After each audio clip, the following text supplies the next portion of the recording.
Punjabi radio USA ਸੁਣ ਰਹੇ ਸਾਰੇ ਸਰੋਤਿਆਂ ਨੂੰ ਬਲਵਿੰਦਰ ਕੌਰ ਵੱਲੋਂ ਪਿਆਰ ਭਰੀ ਸਤਿ ਸ਼੍ਰੀ ਅਕਾਲ। ਤੇ ਜੀ ਤੁਸੀਂ ਜੁੜੇ ਹੋਏ ਹੋ ਪੰਜਾਬੀ ਰੇਡੀਓ USA ਨਾਲ, ਸਾਰਿਆਂ ਦਾ ਸਵਾਗਤ ਕਰਦੇ ਹਾਂ ਜੀ। ਤੁਸੀਂ ਪੰਜਾਬੀ ਰੇਡੀਓ USA ਨੂੰ ਸੁਣ ਸਕਦੇ ਹਾਂ ਜੀ ਇੰਟਰਨੈਟ ਦੇ ਜ਼ਰੀਏ www.punjabiradiousa.com। ਤੇ ਜੇ ਤੁਸੀਂ ਕੰਮਕਾਰ ਕਰਦੇ ਹੋ, ਡਰਾਈਵ ਕਰਦੇ ਹੋ, ਤੇ ਫੋਨ ਨੰਬਰ ਡਾਇਲ ਕਰਕੇ ਵੀ ਸੁਣ ਸਕਦੇ ਹਾਂ 8325515029। ਦੂਸਰਾ ਫੋਨ ਨੰਬਰ 6054756868। ਤੇ ਨਾਲ ਹੀ ਜੇ ਤੁਹਾਡੇ ਕੋਲ ਕੋਈ ਵੀ ਸਮਾਰਟਫੋਨ ਆ ਤੇ ਤੁਸੀਂ ਪੰਜਾਬੀ ਰੇਡੀਓ USA ਦੀ ਐਪ ਡਾਊਨਲੋਡ ਕਰ ਸਕਦੇ ਹਾਂ ਜੀ। ਤੇ ਹੁਣ ਆਪਾਂ ਜੀ ਇੱਕ ਗੱਲਬਾਤ ਕਰਾਂਗੇ ਡਰੱਗ ਤੇ ਜਿਹੜੀ ਸਪੈਸ਼ਲ ਆ ਬਲਤੇਜ ਪੰਨੂ ਹੋਰਾਂ ਦੇ ਨਾਲ, ਕਿਉਂਕਿ ਇਹ ਜਿਹੜਾ ਕੋਡ ਆ ਬਹੁਤ ਵੱਧ ਚੁੱਕਾ ਆ। ਇਹਦੇ ਤੇ ਸਾਡੀ ਜਿਹੜੀ ਗੱਲਬਾਤ ਕਰਨੀ ਆ ਬਹੁਤ ਜ਼ਰੂਰੀ ਬਣਦੀ ਆ। ਬਲਤੇਜ ਪੰਨੂ ਜੀ ਸਤਿ ਸ਼੍ਰੀ ਅਕਾਲ, ਸਵਾਗਤ ਹੈ ਪੰਜਾਬੀ ਰੇਡੀਓ USA ਤੇ। ਸਤਿ ਸ਼੍ਰੀ ਅਕਾਲ ਜੀ, ਧੰਨਵਾਦ ਜੀ, ਮਿਹਰਬਾਨੀ। ਤੇ ਜੀ ਬਲਤੇਜ ਪੰਨੂ ਜੀ ਆਪਾਂ ਅੱਜ ਇੱਕ ਸਪੈਸ਼ਲ ਗੱਲਬਾਤ ਕਰਨੀ ਆ ਡਰੱਗ ਤੇ, ਕਿ ਜਿਹੜੀ ਇਹ ਡਰੱਗ ਹੈਗੀ ਆ ਕਈ ਵਾਰੀ ਇਹ ਬਹੁਤ ਲਾਈਟ ਲਈ ਗਈ ਆ। ਸਾਡੀ ਜਿਹੜੀ ਗੌਰਮੈਂਟ ਆ ਜਿਹੜੀ ਜ਼ਿੰਮੇਵਾਰ ਹੁੰਦੀ ਆ, ਪਹਿਲੀ ਤਾਂ ਸਟੇਟ ਗੌਰਮੈਂਟ ਆ ਉਹ ਜ਼ਿੰਮੇਵਾਰ ਹੁੰਦੀ ਆ, ਫਿਰ ਸਾਡਾ ਜਿਹੜਾ ਮਹਿਕਮਾ ਆ ਪੁਲਿਸ ਦਾ ਉਹ ਵੀ ਜ਼ਿੰਮੇਵਾਰ ਹੁੰਦਾ ਆ। ਇਹ ਕਿੰਨੇ ਕੁ ਸਾਲਾਂ ਤੋਂ ਆ ਜਿਹੜੀ ਇਹ ਜ਼ਿਆਦਾ ਹੋਈ ਆ? ਕਿਉਂਕਿ ਅਸੀਂ ਛੋਟੇ ਹੁੰਦੇ ਸੁਣਦੇ ਹੁੰਦੇ ਸੀਗੇ ਉਹ ਕਿ ਫਲਾਣਾ ਆ ਡੋਡੇ ਪੀਂਦਾ ਆ ਜਾਂ ਉਹ ਅਫੀਮ ਖਾਂਦਾ ਆ, ਜਾਂ ਕਿਸੇ ਦੇ ਘਰ ਦੇ ਵਿੱਚ ਪ੍ਰਾਹੁਣੇ ਆਏ ਗਏ ਤੇ ਇੱਕ ਸ਼ਰਾਬ ਹੁੰਦੀ ਸੀਗੀ, ਜਾਂ ਕੋਈ ਘਰ ਕੱਢ ਲੈਂਦਾ ਹੁੰਦਾ ਸੀ। ਪਰ ਜਿਹੜੀਆਂ ਹੁਣ ਇੰਨੀ ਡਰੱਗ ਆ ਉਹ ਕਿੱਥੋਂ ਇੱਕਦਮ ਜਿਹੜਾ ਆ ਇਹਨਾਂ ਨੂੰ ਗੌਰਮੈਂਟ ਨੂੰ ਵੀ ਯਾਦ ਆ ਗਿਆ ਆ? ਤੁਹਾਡੀ ਗੱਲ ਦਰੁਸਤ ਹੈ ਜੀ। ਮੈਂ ਵੀ ਬਚਪਨ ਦੇ ਵਿੱਚ ਇਹੀ ਦੇਖਿਆ ਸੀ ਕਿ ਹਰ ਪਿੰਡ ਦੇ ਵਿੱਚ 2 ਜਾਂ 4 ਅਮਲੀ ਹੁੰਦੇ ਸੀਗੇ ਜੀ। ਉਹਨਾਂ ਦਾ ਕਿਰਦਾਰ ਤੁਸੀਂ ਫਿਲਮਾਂ ਦੇ ਰੂਪ ਦੇ ਵਿੱਚ ਵੀ ਦੇਖਿਆ, ਡਰਾਮਿਆਂ ਦੇ ਰੂਪ ਦੇ ਵਿੱਚ ਵੀ ਦੇਖਿਆ। ਸਟੇਜਾਂ ਦੇ ਉੱਤੇ ਜਿਹੜੇ ਅਕਸਰ ਨਾਟਕਕਾਰ ਨੇ ਜੀ ਉਹ ਵੀ ਕੋਈ ਨਾ ਕੋਈ ਅਮਲੀ ਦਾ ਕਿਰਦਾਰ ਜਿਹੜਾ ਜੀ ਉਹ ਸਿਰਜ ਦਿੰਦੇ ਨੇ। ਤੇ ਅਮਲੀ ਦਾ ਕਿਰਦਾਰ ਕਿਹੋ ਜਿਹਾ ਹੁੰਦਾ ਸੀਗਾ? ਇੱਕ ਥੋੜਾ ਹਾਸੋਹੀਣੇ ਟਾਈਪ ਦਾ, ਕਿ ਉਹਨੇ ਚੱਜ ਦੀ ਗੱਲ ਨਹੀਂ ਕਰਨੀ, ਇਸ ਕਰਕੇ ਕਿਉਂਕਿ ਉਹਦੀ ਸੁਰਤ ਜਿਹੜੀ ਉਹ ਕਾਇਮ ਨਹੀਂ ਹੁੰਦੀ, ਉਹ ਬੇਸੁਰਤ ਹੁੰਦਾ ਹੈ। ਇੱਕ ਤਾਂ ਇਹ ਜੀ ਜਿਹੜਾ ਪਿੰਡਾਂ ਦੇ ਵਿੱਚ ਅਮਲੀ ਕੋ ਟਾਵੇਂ ਹੁੰਦੇ ਸੀ।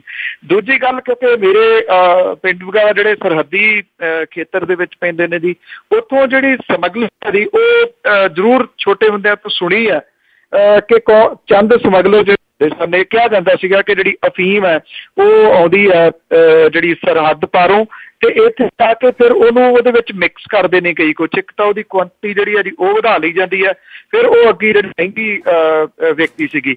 ਇਹਦੇ ਕਿਸੇ ਟਾਈਮ ਮੇਰੇ ਵੀ ਯਾਦ ਹੈ ਕਿ ਜਿਹੜਾ ਕਾਲਜ ਟਾਈਮ ਸੀਗਾ ਉਦੋਂ ਇਹਦਾ ਫੀਮ ਦਾ ਨਾਮ ਹੀ ਹੁੰਦਾ ਸੀਗਾ। ਇਹ ਕਿਹਾ ਜਾਂਦਾ ਸੀ ਅਕਸਰ ਕਿ ਤਲਵੰਡੀ ਹੈ ਪੂਰਾ, ਕਿਉਂਕਿ ਉਦੋਂ ਕੁਛ ਉਹ ਨੌ ਜਿਹੜੇ ਚਿਹਰੇ ਇਹਦੇ ਵਿੱਚ ਸ਼ਾਮਲ ਹੁੰਦੇ ਸਨ ਜਿਹੜੇ ਅਫੀਮ ਵਗੈਰਾ ਦੀ ਸਮਗਲਿੰਗ ਕਿਸੇ ਟਾਈਮ ਕਰਦੇ ਹੁੰਦੇ ਸਨ। ਫਿਰ ਡੋਡਿਆਂ ਦਾ ਜਿਹੜਾ ਭੁੱਕੀ ਹੈ ਜੀ ਉਹ ਸੁਣਨੀ ਸ਼ੁਰੂ ਹੋ ਗਈ। ਇਹ ਵੀ ਪਤਾ ਲੱਗਣ ਲੱਗ ਗਿਆ ਕਿ ਨਾਲ ਲੱਗਦੀ ਸਟੇਟ ਜਿਹੜੀ ਰਾਜਸਥਾਨ ਹੈ ਉੱਥੇ ਇਹ ਲੀਗਲ ਹੈ, ਉੱਥੇ ਇਹਦੇ ਠੇਕੇ ਜਿਹੜੇ ਨੇ ਉਹ ਖੋਲ੍ਹੇ ਹੋਏ ਨੇ।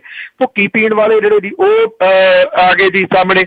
ਸਮਗਲਿੰਗ ਜਿਹੜੀ ਹੈ ਜੀ ਥੋੜ੍ਹੀ ਬਹੁਤੀ ਉਦੋਂ ਵੀ ਹੁੰਦੀ ਰਹੀ। ਰਾਜਨੀਤਕ ਜਿਹੜੀ ਪੁਸ਼ਤ ਪਨਾਹੀ ਸੀ ਉਦੋਂ ਵੀ ਹੁੰਦੀ ਸੀਗੀ, ਉਹ ਤੋਂ ਬਿਨਾਂ ਨਹੀਂ ਸੀ ਹੁੰਦੀ ਇਹ ਜਿਹੜੀ ਫੀਮ ਵਗੈਰਾ ਦੀ ਜਿਹੜੀ ਸਮਗਲਿੰਗ ਹੈ। ਪਰ ਜਿਉਂ ਸਮਾਂ ਜਿਹੜਾ ਜੀ ਉਹ ਬੀਤਦਾ ਗਿਆ ਤਿਉਂ ਇਹ ਨਸ਼ੇ ਜਿਹੜੇ ਨੇ ਇਹ ਕਈ ਨਵੇਂ ਰੂਪਾਂ ਦੇ ਵਿੱਚ ਜਿਹੜੇ ਜੀ ਉਹ ਸਾਹਮਣੇ ਆਉਣੇ ਸ਼ੁਰੂ ਹੋ ਗਏ। ਜੇ ਅੱਜ ਨਸ਼ਿਆਂ ਨੂੰ ਆਪਾਂ ਵੱਖੋ ਵੱਖਰੇ ਵਰਗਾਂ ਦੇ ਵਿੱਚ ਜਿਹੜਾ ਵੰਡਣਾ ਹੋਵੇ, ਇੱਕ ਵਰਗ ਫੀਮ ਖਾਨ ਤੇ ਜਿਹੜਾ ਡੋਡਿਆਂ ਵਾਲਾ ਜਿਹੜਾ ਹੈਗਾ, ਇੱਕ ਹੈਗਾ ਜੀ ਜਿਹੜਾ ਕੈਮਿਸਟ ਸ਼ਾਪ ਤੋਂ ਜਿਹੜਾ ਸਸਤਾ ਨਸ਼ਾ ਕਰਦਾ, ਗੋਲੀਆਂ ਜਿਹਨਾਂ ਨੂੰ ਕੋਈ 303 ਕਹਿੰਦਾ, ਕੋਈ ਕੁਛ ਕਹਿੰਦਾ, ਉਹ ਹੈ ਜੀ। ਇਹਦੇ ਵਿੱਚ ਕੈਮਿਸਟ ਸ਼ਾਪ ਜਿਹੜੀਆਂ ਨੇ ਉਹ ਸਿੱਧੀਆਂ ਇਨਵੋਲਵ ਨੇ, ਜਿਹੜੀਆਂ ਕਿ 5 ਵਜੇ ਖੋਲ ਲੈਂਦੇ ਸਵੇਰੇ। ਉਹਦਾ ਰੀਜ਼ਨ ਇਹ ਹੈ ਕਿ ਜਿਨ੍ਹਾਂ ਨੇ ਮਜ਼ਦੂਰੀ ਵਗੈਰਾ ਕਰਨ ਜਾਣਾ ਉਹ ਉਹਨਾਂ ਤੋਂ ਗੋਲੀਆਂ ਲੈ ਖਾਂਦੇ ਨੇ। ਅਕਸਰ ਕੈਮਿਸਟ ਸ਼ਾਪ ਜਿਹੜੇ ਪਿੰਡਾਂ ਥਾਵਾਂ ਵਾਲੇ ਉਹ ਕਹਿੰਦੇ ਆ ਕਿ ਜਿਹੜੀ ਕਮਾਈ 2 ਘੰਟੇ ਪਹਿਲਾਂ ਅਸੀਂ ਕਰ ਲੈਂਦੇ ਹਾਂ ਉਨੀ ਕਮਾਈ ਸਾਰੇ ਦਿਨ ਦੇ ਵਿੱਚ ਜਿਹੜੀ ਕਈ ਵਾਰੀ ਨਹੀਂ ਹੁੰਦੀ। ਭਾਵ ਕਿ ਦਵਾਈਆਂ ਦੀਆਂ ਦੁਕਾਨਾਂ ਨੇ ਅਸਲ ਦੇ ਵਿੱਚ ਜਿਹੜੀਆਂ ਜੀ ਇਹ ਜਿਹੜੀਆਂ ਦਰਦ ਰੋਕਣ ਵਾਲੀਆਂ ਦਵਾਈਆਂ ਕਹਿ ਲਓ, ਨਸ਼ੇ ਵਾਲੀਆਂ ਦਵਾਈਆਂ ਦੇ ਰੂਪ ਦੇ ਵਿੱਚ ਜਿਹੜੀਆਂ ਵਰਤੀਆਂ ਜਾਂਦੀਆਂ ਨੇ।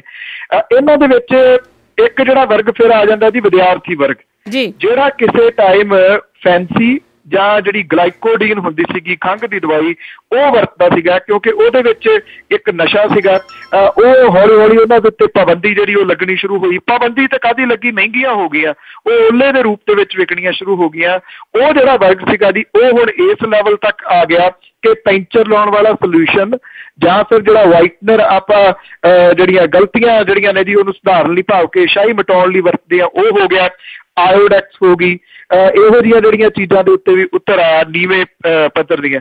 ਨਾਲ ਦੀ ਨਾਲ ਇੱਕ ਵਰਗ ਵਿਦਿਆਰਥੀਆਂ ਦੇ ਵਿੱਚ ਉਹ ਵੀ ਹੈ ਜਿਹੜਾ ਅਫੋਰਡ ਕਰਦਾ ਫਿਰ ਜਿਹੜੀਆਂ ਜੀ ਰੇਪ ਪਾਰਟੀਆਂ ਦੀ ਸ਼ੁਰੂਆਤ ਹੋਈ ਤੇ ਰੇਪ ਪਾਰਟੀਆਂ ਜਿਹੜੀਆਂ ਸੀਗੀਆਂ ਵੱਧਦੀਆਂ ਜਦੋਂ ਵਧਣੀਆਂ ਸ਼ੁਰੂ ਹੋਈਆਂ ਤੇ ਅਸਲ ਦੇ ਵਿੱਚ ਜਿਹੜੀ ਸਮੱਸਿਆ ਨਾ ਜੀ ਉੱਥੋਂ ਜਿਹੜੀ ਆਉਣੀ ਸ਼ੁਰੂ ਹੋਈ।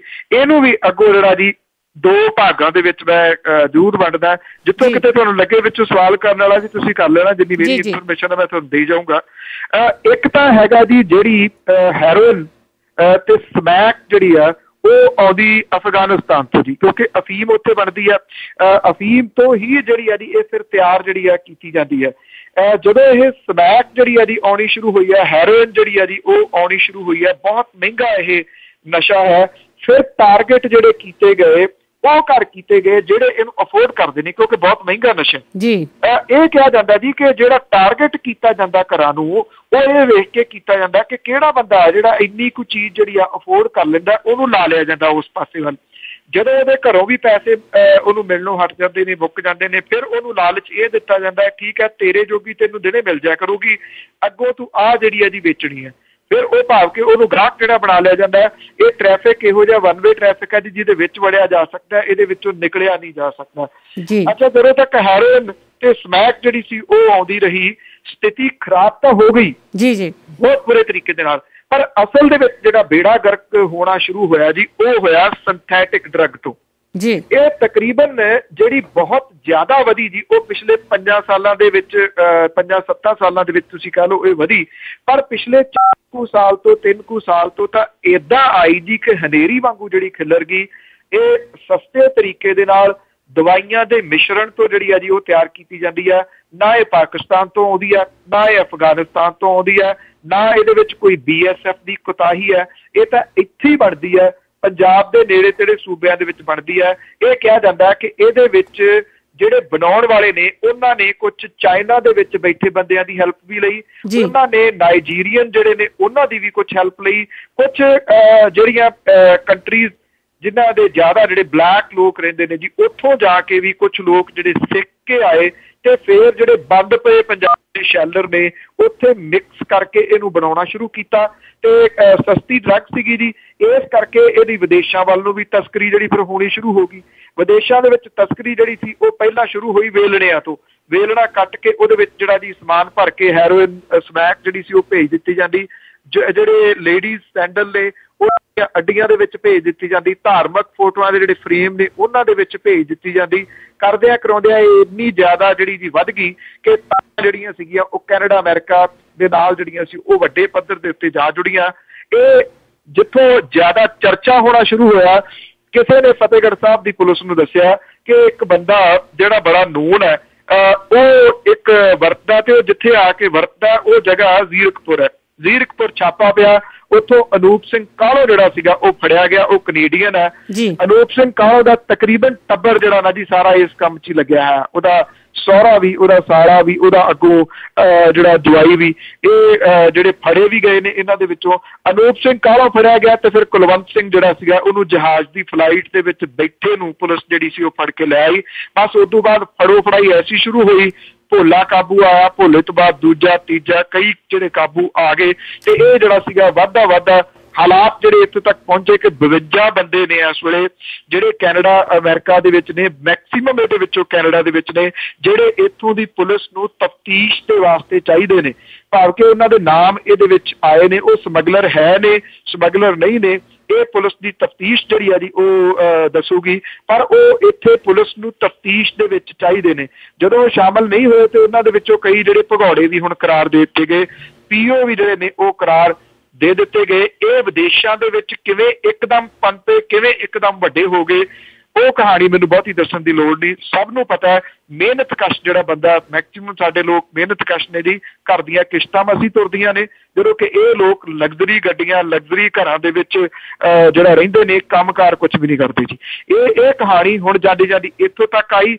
ਬਹੁਤਾ ਚਰਚਾ ਜਿਹੜਾ ਸੀਗਾ ਇਹਦਾ ਤਾਂ ਹੋਇਆ ਹੁਣ ਕਿ ਲੋਕ ਸਭਾ ਚੋਣਾਂ ਦੇ ਦੌਰਾਨ ਇਹ ਜਿਹੜਾ ਇਸ਼ੂ ਸੀਗਾ ਸਭ ਤੋਂ ਵੱਡਾ ਇਸ਼ੂ ਜਿਹੜਾ ਬਣ ਕੇ ਪੰਜਾਬ ਦੇ ਵਿੱਚ ਉੱਭਰਿਆ।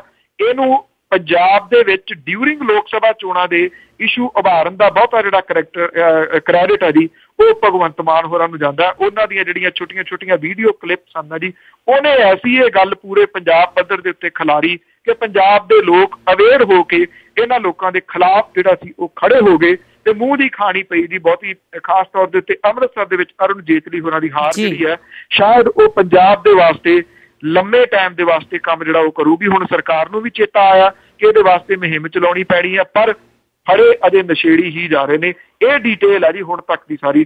ਅੱਗੋਂ ਤੁਸੀਂ ਜੋ ਵੀ ਪੁੱਛੋਗੇ ਮੈਂ ਜੀ ਬਿਲਕੁਲ ਜੀ। ਜਿਵੇਂ ਤੁਸੀਂ ਹੁਣ ਦੱਸਿਆ ਕਿ ਉਹ ਫੈਕਟਰੀਆਂ ਦੇ ਵਿੱਚ ਬਣਦੀ ਆ ਜਾਂ ਉਹ ਪੰਜਾਬ ਦੇ ਵਿੱਚ ਵੀ ਬਹੁਤ ਸਾਰੀਆਂ ਫੈਕਟਰੀਆਂ ਹੈਗੀਆਂ ਆ ਜਿੱਥੇ ਬਣਦੀ ਆ ਤੇ ਸਾਡੀ ਪੰਜਾਬ ਗੌਰਮੈਂਟ ਆ ਜਾਂ ਜਿਹੜੀਆਂ ਸਟੇਟਾਂ ਦੇ ਵਿੱਚ ਬਣਦੀ ਸੀ ਉਹਨਾਂ ਗੌਰਮੈਂਟਾਂ ਨੂੰ ਕਿਉਂ ਨਹੀਂ ਪਤਾ ਲੱਗਾ ਕਿ ਸਾਡੀ ਸਟੇਟ ਵਿੱਚ ਕੀ ਹੋ ਰਿਹਾ ਆ?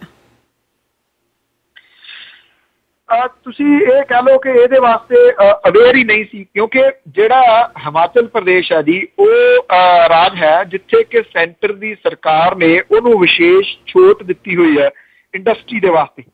ਉੱਥੇ ਬਿਜਲੀ ਜਿਹੜੀ ਆ ਉਹ ਵੀ ਸਸਤੀ ਹੈ, ਉੱਥੇ ਟੈਕਸ ਫ੍ਰੀ ਜਿਹੜਾ ਉਹ ਕੁਝ ਸਮੇਂ ਦੇ ਵਾਸਤੇ ਕੀਤਾ ਹੋਇਆ, ਉੱਥੇ ਸਬਸਿਡੀ ਜਿਹੜੀ ਆ ਜੀ ਉਹ ਦਿੱਤੀ ਜਾਂਦੀ ਹੈ ਸੈਂਟਰ ਦੀ ਸਰਕਾਰ ਦੇ ਵੱਲੋਂ। ਇਸ ਕਰਕੇ ਬਹੁਤੀ ਇੰਡਸਟਰੀ ਜਿਹੜੀ ਆ ਜੀ ਉੱਧਰ ਜਾਣੀ ਸ਼ੁਰੂ ਹੋਈ। ਦਵਾਈਆਂ ਦੀ ਇੰਡਸਟਰੀ ਜਿਹੜੀ ਆ ਜਿੱਥੇ ਦਵਾਈਆਂ ਬਣਦੀਆਂ ਨੇ ਇਹ ਇੰਡਸਟਰੀ ਆਪਣੇ ਆਪ ਦੇ ਵਿੱਚ ਇੱਕ ਬਹੁਤ ਵੱਡੀ ਇੰਡਸਟਰੀ ਹੈ। ਜਦੋਂ ਹੁਣ ਤੁਸੀਂ ਇੱਥੇ ਕਿਸੇ ਸਪੈਸ਼ਲਿਸਟ ਦੇ ਕੋਲੇ ਜਾਂਦੇ ਹੋ ਕਿਸੇ ਵੀ ਡਾਕਟਰ ਦੇ ਕੋਲੇ ਜੀ ਇਹ ਵੱਡੀ ਕਿੱਡੀ ਇੰਡਸਟਰੀ ਆ ਜੀ ਉਹਦੀ ਮੈਂ ਤੁਹਾਨੂੰ ਗੱਲ ਜ਼ਰੂਰ ਦੱਸ ਦੇਵਾਂ। ਉਹਦੇ ਤੁਹਾਨੂੰ ਜਿਹੜੀ ਉਹ ਪਰਚੀ ਲਿਖ ਕੇ ਦਿੰਦਾ ਉਹ ਜਿਹੜੀ ਦਵਾਈ ਆ ਉਹ ਤੁਹਾਨੂੰ ਜਦੋਂ ਬਾਹਰ ਆ ਜਾਂਦੇ ਹੋ ਉਹਦੇ ਤੋਂ ਤੁਸੀਂ ਕਿਤੇ ਉਹਦਾ ਛੱਡ ਕੇ ਉਹ ਬਾਹਰੋਂ ਸ਼ਾਇਦ ਉਹ ਕਹੂਗਾ ਕਿ ਇਹਦੇ ਨਾਲ ਮਿਲਦੀ ਦਵਾਈ ਤਾਂ ਤੁਹਾਨੂੰ ਮਿਲ ਸਕਦੀ ਆ ਇਹ ਦਵਾਈ ਨਹੀਂ ਮਿਲ ਸਕਦੀ ਜਿਹੜੀ ਉਹ ਡਾਕਟਰ ਨੇ ਲਿਖੀ ਹੋਈ ਹੈ ਕਿਉਂਕਿ ਉਸ ਦਵਾਈ ਦੇ ਵਿੱਚ ਉਸ ਡਾਕਟਰ ਦੀ ਪਰਸੈਂਟੇਜ ਹੈ। ਹਰ ਡਾਕਟਰ ਨੇ ਆਪਣੇ ਜਿੱਥੇ ਉਹ ਪ੍ਰੈਕਟਿਸ ਕਰਦਾ ਉਹਨੇ ਆਪਣੇ ਬਾਹਰ ਇੱਕ ਜਿਹੜੀ ਕੈਮਿਸਟ ਦੀ ਸ਼ਾਪ ਖੁਲਵਾ ਦਿੱਤੀ ਹੈ ਜਾਂ ਖੋਲ ਲਈ ਹੈ ਜਾਂ ਉੱਤੇ ਬੰਦਾ ਬਿਠਾ ਦਿੱਤਾ ਜਾਂ ਉਹਦੇ ਨਾਲ ਪਰਸੈਂਟੇਜ ਜਿਹੜੀ ਹੈ ਜੀ ਉਹ ਕਰ ਲਈ ਹੈ। ਏਡੀ ਵੱਡੀ ਇਹ ਇੰਡਸਟਰੀ ਹੈ। ਕਿਹਾ ਜਾਂਦਾ ਆ ਕਿ ਜਿਹੜੀਆਂ ਤਾਕਤ ਦੇ ਕੈਪਸੂਲ ਦੇ ਇੱਕ ਇਹਨਾਂ ਦੀ ਐਡ ਕਿਸੇ ਟਾਈਮ ਜਗਬਾਣੀ ਦੇ ਉੱਤੇ ਇੱਕ ਛੋਟੀ ਜਿਹੀ ਆਉਂਦੀ ਹੁੰਦੀ ਸੀਗੀ। ਅੱਜ ਕੱਲ੍ਹ ਆਜ ਤੱਕ ਵਰਗਾ ਜਿਹੜਾ ਮਹਿੰਗਾ ਚੈਨਲ ਆ ਉਹਦੇ ਉੱਤੇ ਉਹ ਚੱਲ ਰਹੀ ਹੈ। ਕੰਪਨੀ ਲੁਧਿਆਣੇ ਦੀ ਹੈ। ਲੁਧਿਆਣੇ ਦੇ ਵਿੱਚ ਇਹ ਕਿਹਾ ਜਾਂਦਾ ਹੈ ਕਿ 15 ਤੋਂ 20 ਹਜ਼ਾਰ ਨਿੱਕੀ ਨਿੱਕੀ ਇੰਡਸਟਰੀ ਇੱਦਾਂ ਦੀ ਆ ਜਿਹੜੀ ਕਿ ਇਹੋ ਜਿਹੀਆਂ ਤਾਕਤ ਦੀਆਂ ਦਵਾਈਆਂ ਜਾਂ ਜਿਹੜੀਆਂ ਇਹ ਦਵਾਈਆਂ ਨੇ ਉਹ ਬਣਾਉਂਦੀ ਹੈ। ਜਦੋਂ ਦਵਾਈਆਂ ਦਾ ਕਾਰੋਬਾਰ ਇੰਨਾ ਵਧਿਆ ਤਾਂ ਨਿਰਸੰਦੇਹ ਉਹਨਾਂ ਦੀ ਇੰਡਸਟਰੀ ਵੀ ਵਧਣੀ ਸੀ।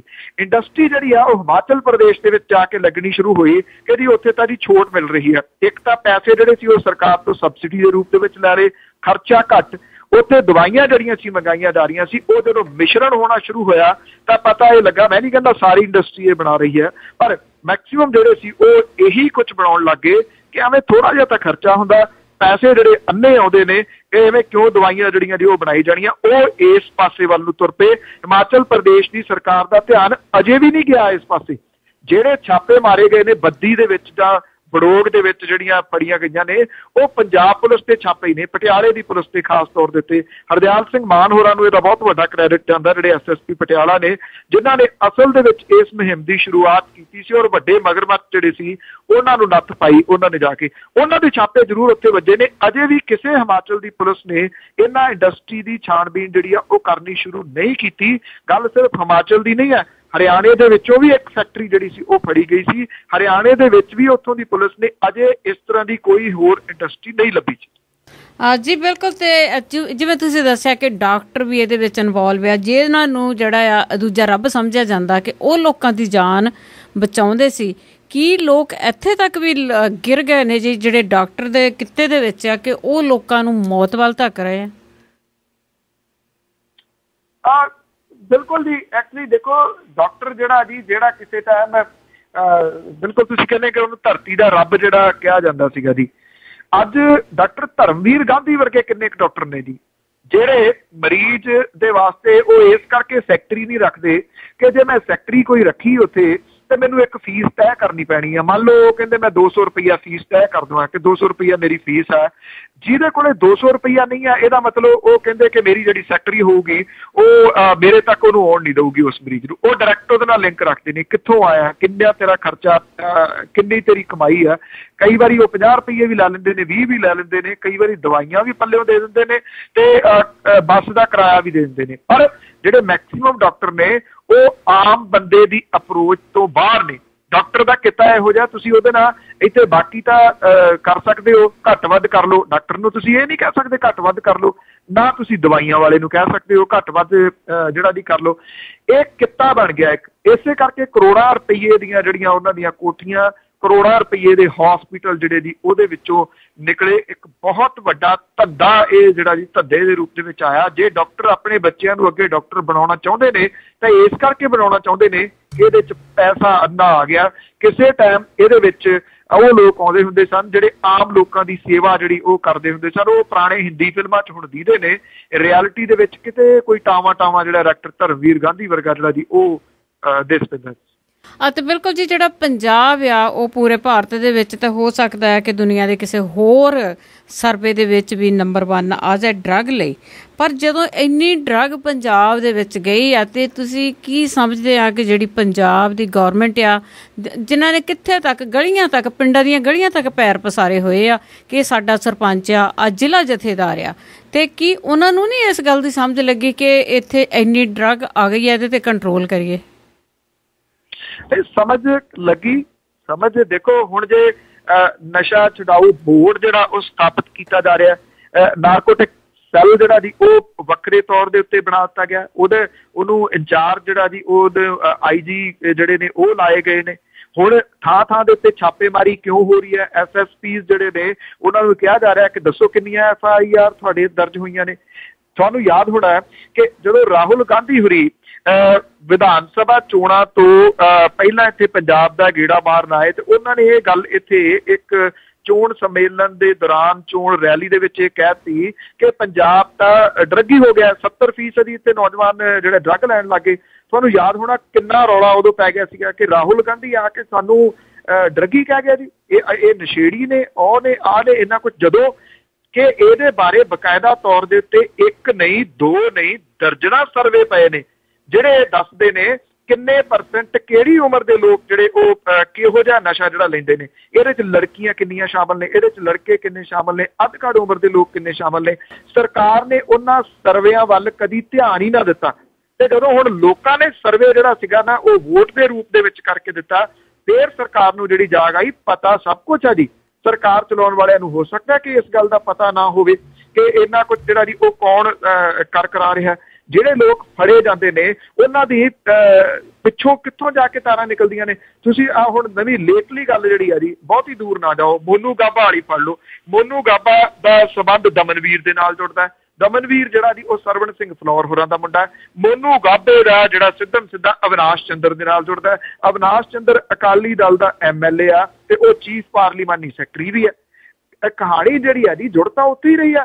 ਹੁਣ ਪ੍ਰੋਬਲਮ ਇਹ ਆ ਕਿ ਸਿਰਫ ਰਾਜ ਉਹ ਕਰ ਰਹੇ ਨੇ। ਅਜੇ ਵੀ ਮੈਂ ਸਮਝਦਾ ਹਾਂ ਕਿ ਦਲੇਰੀ ਦੇ ਨਾਲ ਫੈਸਲਾ ਲੈਣ ਦੀ ਜਿਹੜੀ ਹਿੰਮਤ ਆ ਉਹ ਨਹੀਂ ਹੈਗੀ। ਬੇਸ਼ੱਕ ਰਾਜ ਚੱਲੇ ਜਾਂ ਨਾ ਚੱਲੇ, ਦਲੇਰੀ ਦੇ ਨਾਲ ਕੋਈ ਫੈਸਲਾ ਲੈ ਕੇ ਕਹੇ ਨਾ ਜੀ ਕਿ ਮੈਂ ਡਰੱਗ ਖਤਮ ਕਰਨੀ ਹੈ, ਮੈਂ ਤੁਹਾਨੂੰ ਗਰੰਟੀ ਦਿੰਦਾ 48 ਘੰਟੇ ਵੀ ਜ਼ਿਆਦਾ ਹੋਣਗੇ ਜੇ ਸਹੀ ਲੋਕ ਜਿਹੜੇ ਨੇ ਉਹ ਫੜ ਲਏ ਜਾਣ ਤੇ ਫੜ ਕੇ ਜਿਹੜੀ ਹੈ ਜੀ ਇਹ ਖਤਮ ਕੀਤੀ ਜਾ ਸਕਦੀ ਹੈ। ਇਹ ਨਹੀਂ ਹੋ ਸਕਦਾ, ਪਰ ਮੁਸ਼ਕਲ ਇਹ ਇੱਥੇ ਇਹ ਆ ਗਈ ਕਿ ਇੱਕ ਜਨਰੇਸ਼ਨ ਜਿਹੜੀ ਸੀ ਉਹ ਖਤਮ ਹੋ ਗਈ, ਉਹ ਮੁੜ ਕੇ ਵਾਪਸ ਨਹੀਂ ਆਉਣੀ ਜੀ, ਜਿਹੜੀ ਇਸ ਦੁਨੀਆ ਤੋਂ ਤੁਰ ਗਈ ਆ। ਇਸ ਕਰਕੇ ਮੈਂ ਇਹ ਇਸ਼ਾਰਾ ਵੀ ਕਰਦਾ ਹੁੰਦਾ, ਇਹ ਇਸ਼ਾਰਾ ਸਾਰੇ ਸਮਝਦੇ ਨੇ ਕਿ ਇਹਦੇ ਪਿੱਛੇ ਕਿਤੇ ਨਾ ਕਿਤੇ ਗੰਭੀਰ ਇੱਕ ਸਾਜ਼ਿਸ਼ ਜ਼ਰੂਰ ਹੈ ਕਿ ਹੋਰ ਤਾਂ ਕਿਸੇ ਤਰੀਕੇ ਦੇ ਨਾਲ ਪੰਜਾਬੀ ਜਿਹੜੇ ਸੀ ਉਹ ਖਤਮ ਨਹੀਂ ਹੋਏ। ਆਹ ਇੱਕ ਤਰੀਕਾ ਸੀਗਾ ਜਿਹਦੇ ਨਾਲ ਉਹਨੇ ਇਹ ਖਤਮ ਕਰ ਦਿੱਤੇ। ਉਦੋਂ ਜਿਹੜੀ ਫਿਕਰਮੰਦੀ ਵੱਡੀ ਇਹ ਹੈ ਕਿ ਜਿੱਥੇ ਜਿੱਥੇ ਇਹ ਜਾ ਕੇ ਬੈਠੇ ਜਿਨ੍ਹਾਂ ਮੁਲਕਾਂ ਦੇ ਵਿੱਚ, ਉੱਥੇ ਵੀ ਇਹ ਸਾਰਾ ਕੁਝ ਜਿਹੜਾ ਨਾ ਜੀ ਇਹ ਪਿੱਛੇ ਉਹਨਾਂ ਦੇ ਚਲੇ ਗਿਆ, ਕਿਉਂਕਿ ਇਹ ਬੜੀ ਅਗਰੈਸਿਵ ਕੌਮ ਹੈ, ਇਹ ਜਿੱਦੀ ਕੌਮ ਹੈ, ਇਹ ਬਹੁਤ ਤੇਜ਼ੀ ਦੇ ਨਾਲ ਅੱਗੇ ਜਿਹੜਾ ਜੀ ਵੱਧ ਜਾਂਦੇ ਨੇ। ਬਸ ਆਹੀ ਚੀਜ਼ ਜਿਹੜੀ ਆ ਨਾ ਜੀ ਇਸ ਵੇਲੇ ਸਾਡੇ ਵਾਸਤੇ ਮੁਸ਼ਕਿਲ ਜਿਹੜੀ ਬਣ ਗਈ, ਜਿਹਦੇ ਕਰਕੇ ਇਹ ਡਰੱਗ ਰੂਪੀ ਦੈਂਤ ਜਿਹੜਾ ਨਹੀਂ ਐਸਾ ਛੱਡ ਦਿੱਤਾ ਕਿ ਅੱਜ ਤੁਸੀਂ ਜਾਓ ਤਾਂ ਬਸ ਇਹੀ ਹੈ ਜੀ, ਇਹ ਕਹਿਣਾ ਪੈਂਦਾ ਅਫਸੋਸ ਦੇ ਨਾਲ ਕਿ 3-3 ਕਨਾਲਾਂ ਦੀਆਂ, 2.5-2.5 ਕਨਾਲਾਂ ਦੀਆਂ, 2-2 ਕਨਾਲਾਂ ਦੀਆਂ ਜਿਹੜੀਆਂ ਹਵੇਲੀਆਂ ਨੇ ਉਹਦੇ ਵਿੱਚ ਕਿਤੇ ਕੋਈ ਚਿੱਟੀ ਪੱਗ ਜਿਹੜੀ ਆ ਨਾ ਜੀ ਬਜ਼ੁਰਗ ਦੀ ਉਹ ਦੀਦੀ ਆ ਤੁਰੀ ਫਿਰਦੀ, ਪਤਾ ਨਹੀਂ ਕਿਹਨੂੰ ਉਡੀਕਦੀ ਕਿ ਉਹਦਾ ਪੁੱਤ ਜਿਹੜਾ ਤੁਰ ਗਿਆ ਡਰੱਗ ਲੈ ਕੇ ਉਹ ਵਾਪਸ ਪਰਤੂਗਾ ਜਾਂ ਨਹੀਂ। ਅਸੀਂ ਇੱਕ ਮਕਬੂਲਪੁਰਾ ਦਾ ਜ਼ਿਕਰ ਕਰਦੇ ਹਾਂ ਜਿਹੜੀ ਕਾਲੋਨੀ ਅੰਮ੍ਰਿਤਸਰ ਦੇ ਵਿੱਚ ਆ, ਜਿੱਥੇ ਵਿਧਵਾਵਾਂ ਰਹਿੰਦੀਆਂ ਨੇ ਜਿਨ੍ਹਾਂ ਦੇ ਹਸਬੈਂਡ ਜਿਹੜੇ ਨੇ ਡਰੱਗ ਦੇ ਨਾਲ ਇਸ ਦੁਨੀਆ ਤੋਂ ਤੁਰ ਗਏ ਨੇ। ਇੱਕ ਮਕਬੂਲਪੁਰੇ ਦਾ ਜ਼ਿਕਰ ਆ, ਪਿੰਡਾਂ ਦੇ ਪਿੰਡ ਜਿਹੜੇ ਉਹ ਮਕਬੂਲਪੁਰਾ ਬਣ ਗਏ ਨੇ। ਜੇ ਕਿਸੇ ਨੂੰ ਕੋਈ ਸ਼ੱਕ ਸ਼ੁਬਾ ਹੋਵੇ ਜਦੋਂ ਮਰਜ਼ੀ ਆ ਜਾਏ, ਨੰਬਰ ਮੇਰਾ ਦੇ ਦੇਣਾ, ਮੈਂ ਨਾਲ ਚੱਲੂਗਾ। ਤੁਸੀਂ ਜਾ ਕੇ ਤਰਨਤਾਰਨ, ਖੇਮਕਰਨ ਪੱਟੀ ਏਰੀਆ ਜਿਹੜਾ ਜੀ ਇੱਕ ਵਾਰੀ ਚੱਲੋ ਤਾਂ ਸਹੀ, ਉੱਥੇ ਜਾ ਕੇ ਦੇਖੋ ਤਾਂ ਸਹੀ ਬਣਿਆ ਕੀ ਪਿਆ। 70 ਦੇ 70 ਵਿਛੇ ਨੇ 8 ਮਿੰਟ ਤੋਂ ਬਾਅਦ ਇੱਕ ਜਣੇ ਦੀ ਮੌਤ ਜਿਹੜੀ ਹੈ ਡਰੱਗ ਦੇ ਨਾਲ ਪੰਜਾਬ ਦੇ ਵਿੱਚ ਹੋ ਰਹੀ ਹੈ ਜੀ, ਓਵਰਡੋਜ਼ ਦੇ ਨਾਲ। ਜੀ ਤਾਂ ਬਿਲਕੁਲ ਜਿਸ ਤਰ੍ਹਾਂ ਤੁਸੀਂ ਜ਼ਿਕਰ ਹੀ ਕੀਤਾ ਹੈ ਕਿ ਹੁਣ ਬੜੀ ਜਿਹੜੀ ਆ ਛਾਣਬੀਣ ਹੋ ਰਹੀ ਆ, ਬੜੇ ਬਿਆਨ ਆ ਰਹੇ ਆ ਕਿ ਅਸੀਂ ਆਹ ਕਰ ਦਾਂਗੇ, ਉਹ ਕਰ ਦਾਂਗੇ, ਅਸੀਂ ਨਸ਼ੇ ਛਡਾਵਾਂਗੇ, ਪਰ ਇਹ ਅਜੇ ਵੀ ਮੇਰੇ ਖਿਆਲ ਦੇ ਵਿੱਚ ਕੁਝ ਦਿਨ ਪਹਿਲਾਂ ਪਿਓ ਪੁੱਤਰ ਇਹ ਮੀਡੀਆ ਦੇ ਉੱਤੇ ਇਲਜ਼ਾਮ ਲਾ ਰਹੇ ਸੀ ਕਿ ਇਹ ਜਿਹੜਾ ਜ਼ਿਆਦਾ ਰੌਲੀ ਪਾਉਂਦੇ ਆ ਨਸ਼ੇ ਦਾ ਇੰਨਾ ਤਾਂ ਨਹੀਂ। ਕੀ ਇਹ 100% ਹੀ ਚਾਹੁੰਦੇ ਆ ਕਿ ਜਿਹੜੀ 100% ਹੀ ਜਿਹੜੀ ਪੰਜਾਬ ਦੀ ਜਵਾਨੀ ਆ, ਮੁੰਡੇ ਆ ਜਾਂ ਕੁੜੀਆਂ ਆ, ਉਹ ਡਰੱਗ ਦੇ ਵਿੱਚ ਝੋਕ ਦਿੱਤੀ ਜਾਵੇ ਤਾਂ ਫਿਰ ਮੰਨਣਗੇ ਇਹ? ਸਹੀ ਪੁੱਛੋ, ਜੇ ਤੁਸੀਂ ਮੇਰੀ ਰਾਏ ਪੁੱਛੋ ਤਾਂ ਮੇਰਾ ਖਿਆਲ ਤਾਂ ਇੱਕ ਜਿਹੜੀ ਜਨਰੇਸ਼ਨ ਆ ਜੀ, ਮੈਂ ਸਮਝਦਾ ਕਿ ਉਹ ਖਤਮ ਹੋ ਗਈ ਜੀ ਇੱਥੇ।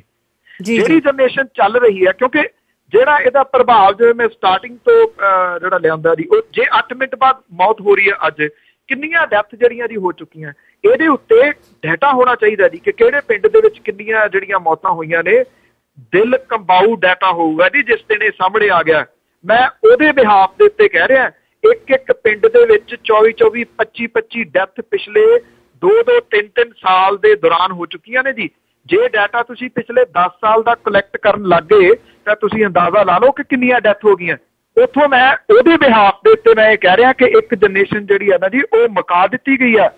ਜਿਹੜੀ ਅਗਲੀ ਜਨਰੇਸ਼ਨ ਆ ਨਾ ਜੀ, ਉਹਦਾ ਹਾਲਾਤ ਇਹ ਬਣ ਗਿਆ ਕਿ ਉਹ ਤੰਦਰੁਸਤ ਔਲਾਦ ਨਹੀਂ ਪੈਦਾ ਕਰ ਸਕੂਗੀ। 5 ਫੁੱਟ 10 ਇੰਚ 6 ਫੁੱਟ 2 ਇੰਚ ਵਾਲੇ ਮੁੰਡੇ ਧਕ ਕਰਦੇ ਸਰੀਰ, ਜਿਹੜੇ ਜਿਨ੍ਹਾਂ ਦੇ ਚਿਹਰਿਆਂ ਦੇ ਤੋਂ ਲਾਲੀ ਜਿਹੜੀ ਚਮਕਦੀ ਦੀ, ਉਹ ਤੁਸੀਂ ਮੁੰਡੇ ਪੰਜਾਬ ਦੇ ਵਿੱਚ ਆ ਕੇ ਲੱਭ ਲਓਗੇ ਕਿਤੇ? ਉਹ ਕਿੱਥੇ ਗਏ ਦਰਸ਼ਨੀ ਮੁੰਡੇ ਜਿਹੜੇ ਹੁੰਦੇ ਸੀਗੇ, ਜਿਨ੍ਹਾਂ ਦੇ ਉੱਤੇ ਗੀਤ ਜਿਹੜੇ ਹੁੰਦੇ ਸੀਗੇ ਕਿ ਜਦੋਂ ਤੁਰਦੇ ਨੇ ਐਡੀ ਉਹਨਾਂ ਦੀ ਹਿੱਕ ਜਿਹੜੀ ਉਹ ਤਾਣ ਕੇ ਤੁਰਦੇ ਨੇ, ਡੋਲੇ ਨੇ ਏਦਾਂ ਦੇ, ਉਹ ਕਿਤੇ ਲੱਭਦੇ ਆ ਜੀ ਤੁਹਾਨੂੰ?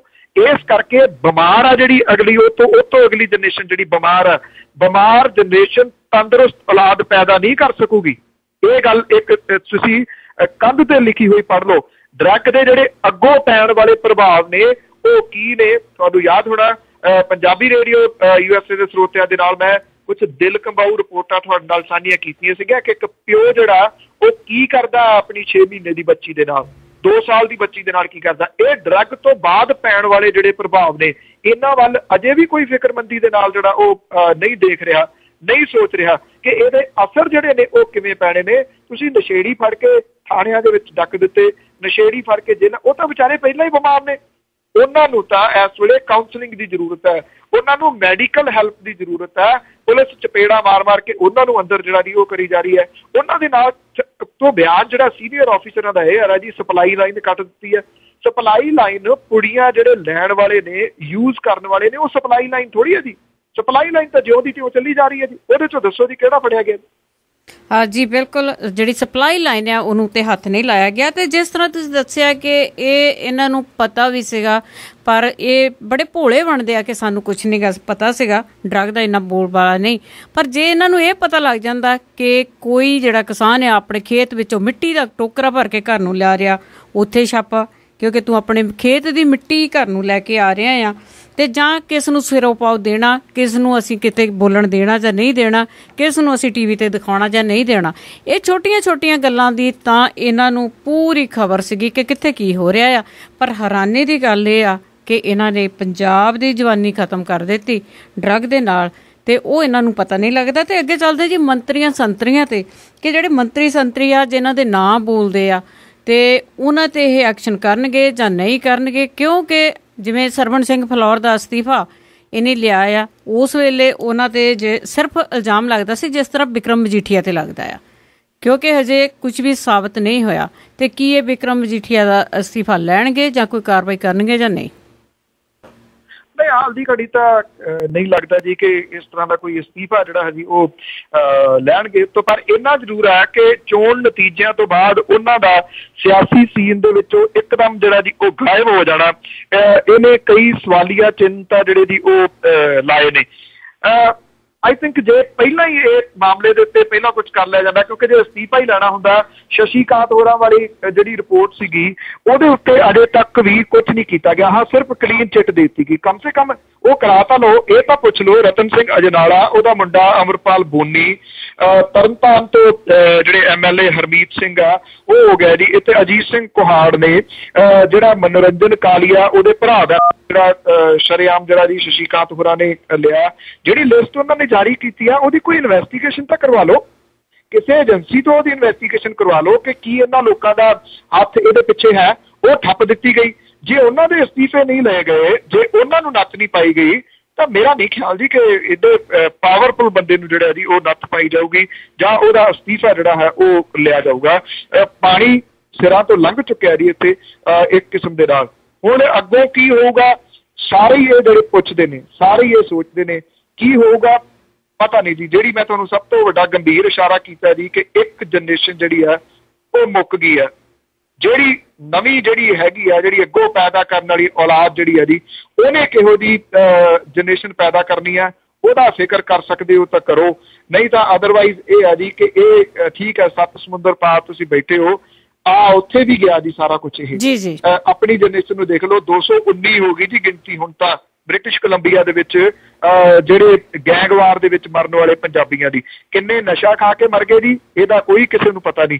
ਉੱਥੇ ਕਿਹੜਾ ਘੱਟ ਹੈ ਜੀ, ਉਸ ਜਗ੍ਹਾ ਦੇ ਉੱਤੇ ਵੀ ਫਿਕਰਮੰਦੀ ਜਿਹੜੀ ਆ ਜੀ, ਗਲੀਆਂ ਤੱਕ ਜਿਹੜੀ ਆ ਇਹ ਡਰੱਗ ਪਹੁੰਚ ਚੁੱਕੀ ਹੈ। ਕਿਵੇਂ ਪਹੁੰਚੀ ਹੈ ਸਭ ਨੂੰ ਪਤਾ, ਜੇ ਨਹੀਂ ਕਿਸੇ ਨੂੰ ਪਤਾ ਤੇ ਸ਼ਾਇਦ ਉੱਥੋਂ ਦੀਆਂ ਸਰਕਾਰਾਂ ਨੂੰ ਨਹੀਂ ਪਤਾ ਜੀ। ਬਿਲਕੁਲ ਜਿਹੜੀਆਂ ਇਹੋ ਜਿਹੀਆਂ ਗੱਲਾਂ ਆ ਬਿਲਕੁਲ ਦਿਲ ਕੰਬਾਊ ਆ, ਪਰ ਮੈਂ ਹੈਰਾਨ ਆ ਕਿ ਪੇਰੈਂਟਸ ਤੇ ਕਿ ਮਾਪੇ ਤਾਂ ਬਾਹਰ ਨਿਕਲ ਕੇ ਉਹਨਾਂ ਨੂੰ ਰੌਲੀ ਪਾਉਣੀ ਚਾਹੀਦੀ ਸੀ, ਪਰ ਇਸ ਦੇ ਵਿੱਚ ਜਿਹੜੇ ਮਾਪੇ ਆ ਉਹ ਵੀ ਕਹਿੰਦੇ ਇੱਕ ਸ਼ਰਮ ਲੈ ਕੇ ਬੈਠੇ ਰਹੇ, ਇੱਕ ਦੱਬਦੇ ਰਹੇ ਜਿਲੇ ਬਿਲਕੁਲ ਸਿਰਾਂ ਤੋਂ ਪਾਣੀ ਲੰਘ ਗਿਆ। ਜਿਸ ਤਰ੍ਹਾਂ ਤੁਸੀਂ ਮਕਬੂਲਪੁਰੇ ਦੀ ਗੱਲ ਦੱਸੀ ਆ ਕਿ ਪਿੰਡਾਂ ਦੇ ਪਿੰਡ ਹੀ ਇਸ ਤਰ੍ਹਾਂ ਜਿਹੜੇ ਨੌਜਵਾਨੀ ਦੇ ਨਾਲ ਉਜੜ ਗਏ, ਤੇ ਫਿਰ ਉੱਥੇ ਜਿਹੜਾ ਚੀਕ ਚਿਹਾੜਾ ਆ ਉਹ ਸ਼ੁਰੂ ਹੋਇਆ।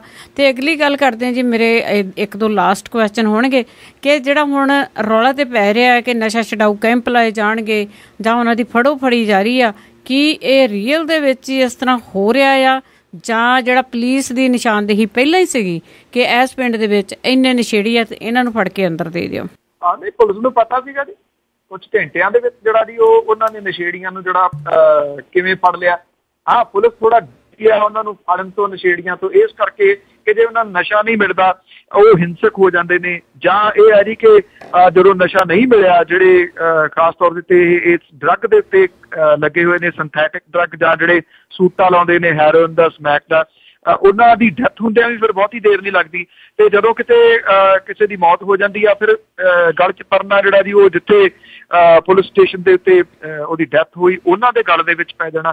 ਇਸ ਗੱਲ ਤੋਂ ਵੀ ਜਿਹੜੇ ਪੁਲਿਸ ਵਾਲੇ ਨੇ ਉਹ ਡਰਦੇ ਨੇ ਜੀ, ਉਹ ਨਹੀਂ ਸੀ ਪੜਦੇ। ਹੁਣ ਜਿਹੜਾ ਜੀ ਉਹ FIR ਦੀ ਗਿਣਤੀ ਵਧਾਉਣ ਦੇ ਵਾਸਤੇ ਇੰਨੇ ਲੋਕ ਜਿਹੜੇ ਨੇ ਫੜੇ ਗਏ ਨੇ, ਪਰ ਪੁਲਿਸ ਨੂੰ ਇਹ ਪਤਾ ਜੀ, ਜਾਂ ਤਾਂ ਪੁਲਿਸ ਦੇ ਹੱਥ ਜਿਹੜੇ ਤੁਸੀਂ ਇਹ ਕਹਿ ਲਓ ਕਿ ਬੰਨੇ ਹੋਏ ਨੇ ਅਜੇ ਵੀ, ਕਿ ਉਹ ਕਿੰਨਾ ਲੋਕਾਂ ਨੂੰ ਹੱਥ ਪਾ ਸਕਦੀ ਹੈ, ਕਿੰਨਾ ਦੇ ਨਹੀਂ। ਮੈਂ ਸਮਝਦਾ ਕਿ ਪੁਲਿਸ ਜਿਹੜੀ ਆ ਸਭ ਤੋਂ ਪਹਿਲਾਂ ਰਾਜਨੀਤਿਕਾਂ ਤੋਂ ਆਜ਼ਾਦ ਹੋਣੀ ਚਾਹੀਦੀ ਆ। ਜੇ ਪੁਲਿਸ ਦੇ ਉੱਤੋਂ ਰਾਜਨੀਤਿਕਾਂ ਦਾ ਪ੍ਰਭਾਵ ਖਤਮ ਹੋ ਜਾਏ ਤਾਂ ਪੁਲਿਸ ਜਿਹੜੀ ਆ ਇੰਡੀਪੈਂਡੈਂਟ ਤੌਰ ਦੇ ਉੱਤੇ ਕੰਮ ਕਰ ਸਕਦੀ ਆ। ਪੁਲਿਸ ਦੇ ਵਿੱਚ ਬੜੇ ਸਾਰੇ ਸੀਨੀਅਰ ਆਫੀਸਰ ਇਸ ਤਰ੍ਹਾਂ ਦੇ ਹੈਗੇ ਨੇ ਜਿਹੜੇ ਆਨੈਸਟ ਹੋ ਕੇ ਲੱਗੇ ਹੋਏ ਨੇ, ਉਹਨਾਂ ਦੀ ਵਜ੍ਹਾ ਕਰਕੇ ਹੀ ਕੁਝ ਵੱਡੇ ਲੋਕ ਜਿਹੜੇ ਉਹ ਫੜੇ ਵੀ ਗਏ ਨੇ। ਪਰ ਮੁਸ਼ਕਿਲ ਇਹ ਹੈ ਕਿ ਜੇ ਅਵਿਨਾਸ਼ ਚੰਦਰ ਦਾ ਨੇੜਲਾ ਕੋਈ ਜਿਹੜਾ ਭੋਲਾ ਫੜਿਆ ਜਾਂਦਾ ਤਾਂ ਉਹਨੂੰ ਕੁਝ ਘੰਟਿਆਂ ਦੇ ਵਿੱਚ ਛੁਡਾ ਕਿਵੇਂ ਲਿਆ ਜਾਂਦਾ ਜੀ। ਇਹ ਹੁਣ ਦੀਆਂ ਹੀ ਗੱਲਾਂ ਨੇ, 2 ਹਫ਼ਤੇ ਪਹਿਲਾਂ ਦੀਆਂ ਗੱਲਾਂ ਨੇ ਜੀ। ਹੁਣ ਇਹਦਾ ਜਵਾਬ ਦਿੱਤਾ ਜਾਵੇ ਕਿ ਹੁਣ ਉਹ ਭੋਲਾ ਕਿੱਥੇ ਗਿਆ ਜਿਹਨੂੰ ਉਸ ਰਾਜਨੀਤਿਕ ਅਵਿਨਾਸ਼ ਚੰਦਰ MLA ਨੇ ਜਿਹਨੇ ਕਰਵਾ ਲਿਆ ਸੀਗਾ, ਜਿਹਦੇ ਬਾਰੇ ਚਰਚਾ ਕਰ ਰਿਹਾ ਕਿ ਸ਼ਾਇਦ ਉਹ ਮੁਲਕ ਛੱਡ ਗਿਆ। ਹੁਣ ਉਹਨੂੰ ਕਿਉਂ ਨਹੀਂ ਫੜ ਲਿਆ ਜਾਂਦਾ ਜਿਹਦੀ ਸਿਫਾਰਿਸ਼ ਦੇ ਨਾਲ ਇਹ ਫੜਿਆ ਗਿਆ ਸੀਗਾ?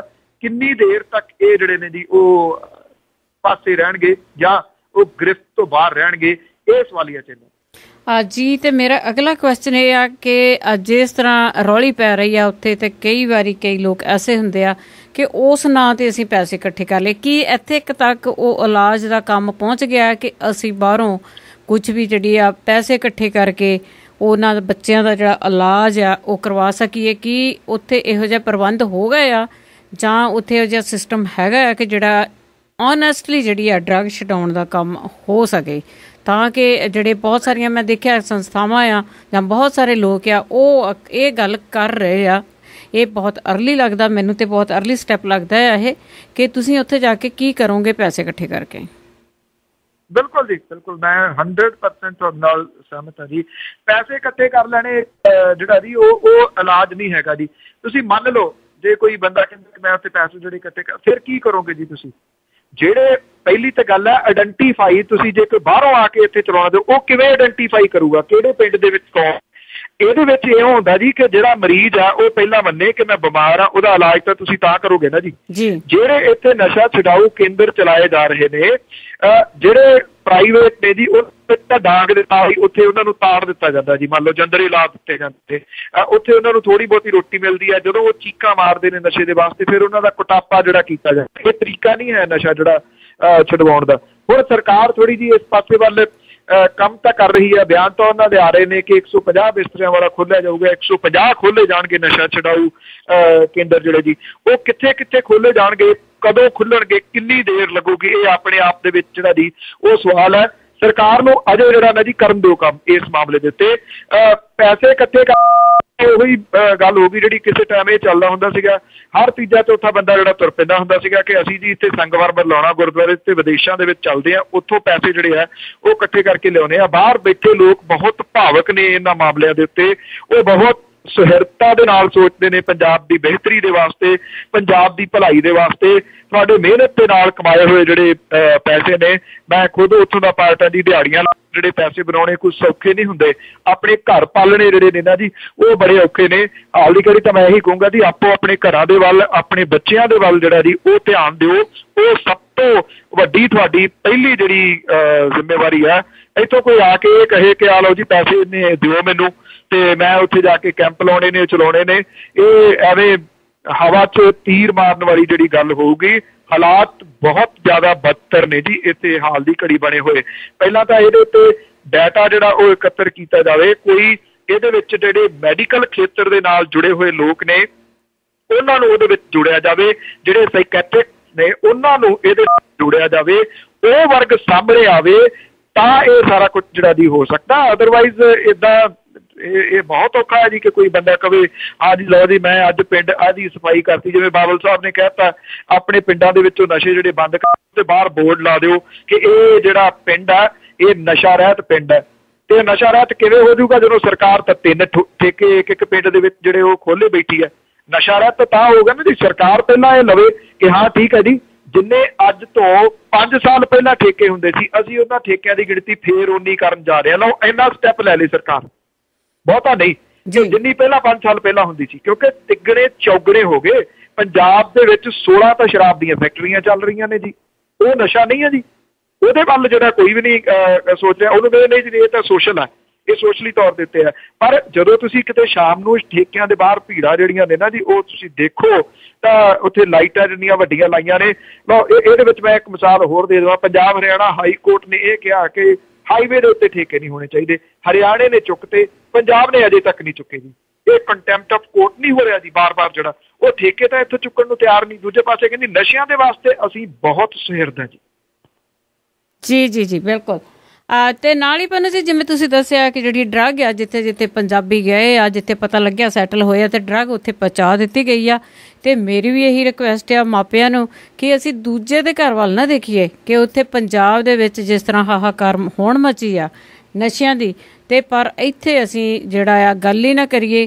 ਤੇ ਬਾਹਰਲੀਆਂ ਕੰਟਰੀਆਂ ਦੇ ਵਿੱਚ ਕੰਟਰੀਆਂ ਵੀ ਆ ਜਿਹੜੀਆਂ ਆਸਟ੍ਰੇਲੀਆ ਆ, ਇੰਗਲੈਂਡ ਆ, ਕੈਨੇਡਾ ਆ, ਅਮਰੀਕਾ ਆ, ਇਟਲੀ ਆ, ਬਹੁਤ ਸਾਰੀਆਂ ਕੰਟਰੀਆਂ ਉਹਨਾਂ ਦੀਆਂ ਖਬਰਾਂ ਆਉਂਦੀਆਂ ਕਿ ਉੱਥੇ ਜਿਹੜੇ ਆ ਸਾਡੀ ਜਿਹੜੀ ਜਨਰੇਸ਼ਨ ਆ ਉਹ ਵੀ ਇਸ ਪਾਸੇ ਨੂੰ ਲਾਈ ਜਾ ਰਹੀ ਆ। ਅਸੀਂ ਕੋਸ਼ਿਸ਼ ਕਰੀਏ ਕਿ ਇੱਥੇ ਵੀ ਇਸ ਚੀਜ਼ ਤੋਂ ਜਿਹੜੀ ਆ ਅਵੇਅਰ ਰਹੀਏ। ਇਹ ਨਾ ਹੋਵੇ ਕਿ ਸਾਡਾ ਪੰਜਾਬ ਵਾਲਾ ਹੀ ਹਾਲ ਹੋ ਜਾਵੇ। ਬਹੁਤ ਬਹੁਤ ਧੰਨਵਾਦ ਬਲਤੇਜ ਪੰਨੂ ਜੀ। ਬਿਲਕੁਲ ਜੀ। ਔਰ ਜਿਹੜੀ ਸਾਡੀ ਪੰਜਾਬੀਆਂ ਦੀ ਹੋਊ ਪਰੇ ਦੀ ਫਿਤਰਤ ਹੈ ਨਾ ਜੀ ਉਹ ਛੱਡਣੀ ਪਊ। ਹਾਂ ਜੀ ਬਿਲਕੁਲ ਕਹਿੰਦੇ ਵੀ ਆਪਣਾ ਆਲਾ ਦੁਆਲਾ ਪਹਿਲਾਂ ਦੇਖੋ ਤੇ ਬਾਕੀ ਤੇ ਆਪਣੇ ਆਪ ਸੁਧਰ ਜਾਊਗਾ। ਬਹੁਤ ਬਹੁਤ ਤੁਹਾਡਾ ਧੰਨਵਾਦ। ਤੇ ਸਰੋਤਿਓ ਇਸ ਤੇ ਅਸੀਂ ਫਿਰ ਵੀ ਜਿਹੜੇ ਆ ਗਾਹੇ ਬਗਾਹੇ ਗੱਲਬਾਤ ਜ਼ਰੂਰ ਕਰਦੇ ਰਹਾਂਗੇ। Thank you very much. Thank you ਜੀ। ਸਤਿ ਸ਼੍ਰੀ ਅਕਾਲ ਜੀ।